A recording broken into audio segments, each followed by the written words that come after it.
pampasaherong jeep dahil mataba daw. Tama ba na gawin ito sa mga taong may malaking pangangatawan? Babaeng pinapababa sa pampasaherong jeep dahil mataba daw. Tama ba na gawin ito sa mga taong may malaking pangangatawan?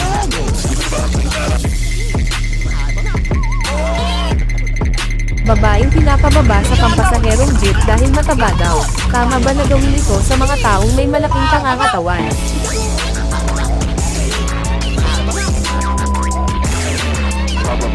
Pa, where was Tora?